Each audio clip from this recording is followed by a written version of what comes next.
usai motor yang dikendarai menabrak truk tronton di Mamuju Tengah, Sulawesi Barat.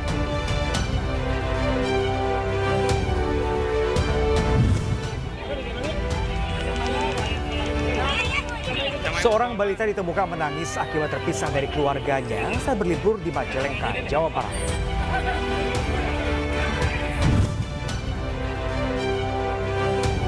Di musim libur Lebaran, kebun binatang Surabaya ramai dikunjungi wisatawan.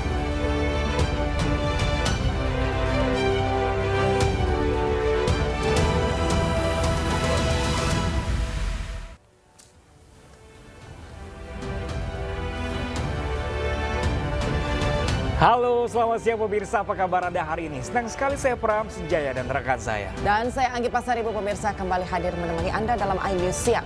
Selain 3 berita utama tadi, iNews Siang juga akan menyuguhkan beragam informasi menarik lain. Dan pemirsa, siang kali ini kami awali dari sebuah toko mebel di Jember yang hangus terbakar saat ditinggal pemilik dan karyawan yang berlebaran. Diduga kebakaran ini akibat korsleting listrik.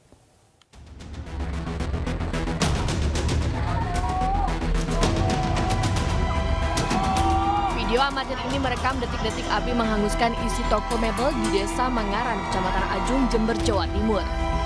Warga yang berada di lokasi hanya mampu melihat dari kejauhan dan tidak berani mendekat.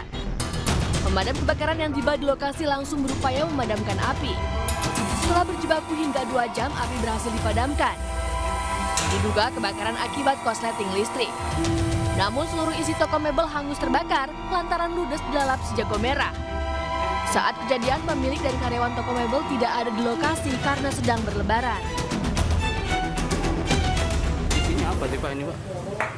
Isinya itu sofa itu Pak, sama sofa, kursi. Habis semuanya Pak ya? Habis. Apa Pak kira-kira penyebabnya? Katanya korsleting listrik Pak. Listrik ya? Tidak ada korban jiwa dalam peristiwa kebakaran tersebut, namun kerugian ditaksir mencapai ratusan juta rupiah. Dari Jember, Jawa Timur, Bambang Sugiarto, iNews melaporkan.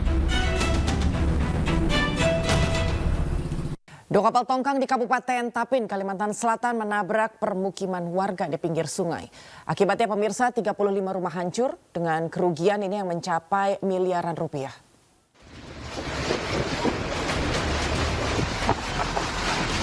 Peristiwa ini terjadi di sungai kawasan Desa Keladan, Kecamatan Candilaras Utara, Kabupaten Tapin, Sabtu sore kemarin.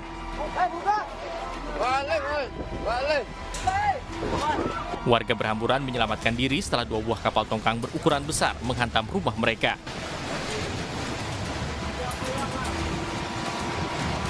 Kejadian bermula ketika 2 kapal tongkang ukuran besar sedang sandar, namun cuaca ekstrim membuat tali kapal terlepas dan 2 tongkang hanyut. Akibatnya 35 rumah warga yang ada di bantaran Sungai Barito ini rusak parah. Warga yang rumahnya rusak terpaksa harus membuat tenda darurat untuk dijadikan tempat istirahat sementara. Kapolsek Candilaras Utara mengatakan pihaknya akan melakukan mediasi bersama pemilik kapal dan warga guna membantu korban.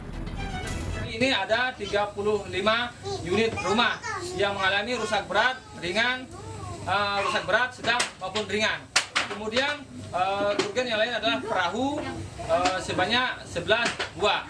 Kemudian total kerugian yang ditaksir di sini masih kita perkirakan memang mencapai miliaran rupiah. Tetapi untuk detailnya masih kita laksanakan mediasi, kita cross check di lapangan.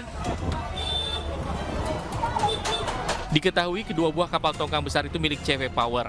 Beruntung tidak ada korban jiwa, namun kerugian ditaksir mencapai miliaran rupiah.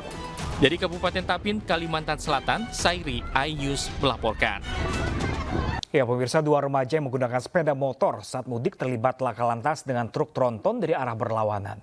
Akibat dari kejadian ini pemirsa, 2 pengendara sepeda motor pun tewas terlindas truk.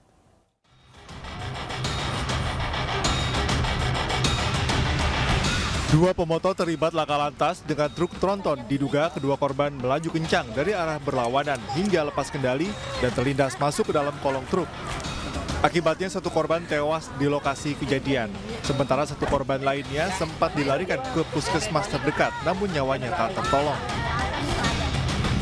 Menghindari amukan massa, sopir truk tronton yang melakukan perjalanan bersama anaknya dari arah selatan menuju utara langsung mengamankan diri menuju kantor polisi terdekat. Unit Satuan Lalu Lintas Polres Mamuju Tengah yang tiba di lokasi kejadian langsung melakukan olah TKP. Usai olah TKP, kepolisian Satuan Lalu Lintas Polres Mamuju Tengah kemudian membawa truk tronton dan 1 unit sepeda motor yang digunakan korban menuju Mapolres Mamuju Tengah untuk dilakukan pemeriksaan lebih lanjut. Benar telah terjadi laka lantas yang melibatkan mobil ekspedisi 12 roda dengan kendaraan sepeda motor yang akibat dari kecelakaan tersebut menyebabkan pengendara sepeda motor itu meninggal dunia. Kepolisian mengimbau warga untuk tetap berhati-hati saat hendak melakukan perjalanan mudik, sebab saat ini beberapa ruas jalan Trans Sulawesi mengalami peningkatan dan kepadatan arus mudik Lebaran. Dari Mamuju Tengah, Sulawesi Barat, Wahid iNews melaporkan.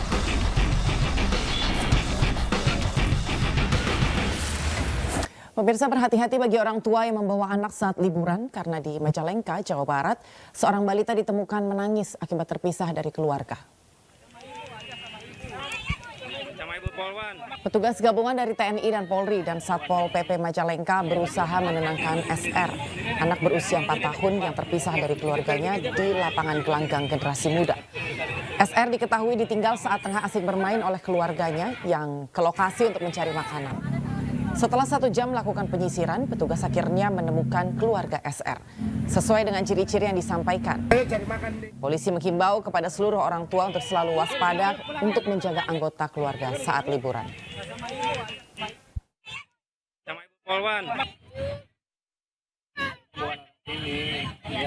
Setelah itu keluarganya cari makan di atas, ternyata setelah dikonfirmasi terakhir. Terpisahlah, nangis. Anak umur 4 tahun kan gak tahu apa, taunya nangis. Dibawa oleh pengunjung ke pos GGM. Baru tadi kita 2 tim disisir mencari ciri-ciri orang tuanya itu memakai baju hitam. Jadi kita melihat 17 wisatawan yang sedang menikmati libur lebaran di kawasan pantai Batu Bentang, Pelabuhan Ratu, terseret oleh ombak. Ya pemirsa, sebanyak 12 orang berhasil diselamatkan, sementara 5 orang lainnya hilang terbawa arus.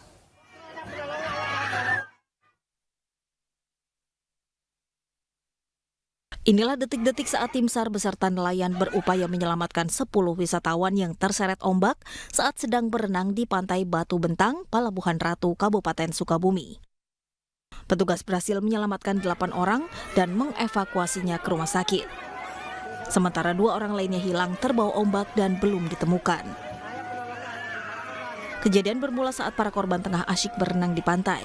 Namun tiba-tiba ombak besar datang menyeret korban hingga ke tengah laut. Tim SAR gabungan masih terus melakukan pencarian kedua korban dengan menyusuri laut menggunakan kapal patroli. Selain di pantai Batu Bentang terdapat 2 wisatawan yang juga masih hilang di pantai Karangpenganten, Kecamatan Ciracap, dan 1 orang hilang di pantai Ombak Putih, Kecamatan Pelabuhan Ratu. Total warga yang terseret ombak sebanyak 17 orang dan 5 orang diantaranya masih hilang. Jadi untuk keseluruhan jumlah korban dari 3 lokasi tersebut ada 17 korban. Jadi 12 korban terselamatkan, jadi 5 korban belum diketemukan. Jadi 2 di Ujung Genteng di wilayah Karangpenganten, Kecamatan Ciracap, 1 di Ombak Putih, dan 2 di wilayah Batu Bentang, wilayah Desa Jayanti, Kecamatan Pelabuhan Ratu. Untuk menghindari kejadian serupa, petugas mengimbau kepada para wisatawan untuk berhati-hati saat bermain air maupun berenang di kawasan pantai Pelabuhan Ratu. Dari Sukabumi, Jawa Barat, Budi Setiawan, iNews melaporkan. Dan pemirsa, untuk mengetahui informasi terkini mengenai wisatawan yang hilang di pantai Pelabuhan Ratu, Sukabumi, pemirsa kita bergabung dengan rekan Budi Setiawan di RSUD Pelabuhan Ratu. Halo, selamat siang rekan Budi. Hingga saat ini bagaimana proses pencarian para korban yang masih hilang? Selamat siang, Anggi dan Pram. Saat ini proses pencarian masih terus dilakukan oleh tim SAR gabungan Basarnas, Polri, dan sejumlah relawan. Saat ini sejumlah relawan maupun SAR masih melakukan pencarian di sekitar pantai Pelabuhan Ratu hingga ke pantai Karanghau. Saat ini dari 5 orang yang hilang, 3 orang telah ditemukan tadi pagi oleh tim SAR. Demikian, Pram. Dengan kata lain masih ada pencarian 2 orang lagi. Bagaimana dengan kondisi 3 korban yang telah ditemukan? Kondisi 3 orang korban saat ditemukan sudah dalam keadaan meninggal dunia. Saat ini untuk jenazah Rizky masih berada di rumah sakit ataupun di ruang jenazah rumah sakit daerah Pelabuhan Ratu. Sementara 2 orang lainnya atas nama Dio dan Rezik sudah dibawa oleh keluarganya untuk dimakamkan. Demikian. Oke, rekan Budi Setiawan, mungkin rekan Budi Setiawan bisa menceritakan bagaimana akhirnya 12 orang dan 5 orang ini sempat terseret arus ketika itu. Ya, menurut informasi dari Basarnas, bahwa saat ke-12 orang tersebut, 17 orang tersebut maksudnya sedang bermain di sekitar pantai Batu Bentang, kemudian di pantai Kadaka, dan di pantai Kembang Penganten di ujung genteng. Saat sedang bermain itulah tiba-tiba ombak besar datang sehingga menyeret para korban tersebut. Dari 17 orang tersebut, 12 orang bisa diselamatkan, sementara 5 orang lainnya dinyatakan hilang. Baik, ketika sedang bermain apakah ada keterangan bagaimana pada saat itu di pinggir pantai, apakah ada petugas yang berjaga sehingga sudah memberikan instruksi untuk menjauhi bermain di kedalaman, atau memang tidak ada petugas yang saat itu sedang berjaga? Ya. Petugas saat itu sudah memberikan himbauan kepada para pengunjung untuk tidak berenang di sekitaran pantai. Karena saat kejadian kondisi di pantai tidak bisa diprediksi, sehingga petugas juga mungkin sudah memberikan himbauan namun dihiraukan oleh para pengunjung. Oke, baik. Terima kasih banyak rekan Budi Setiawan langsung dari RSUD Pelabuhan Ratu.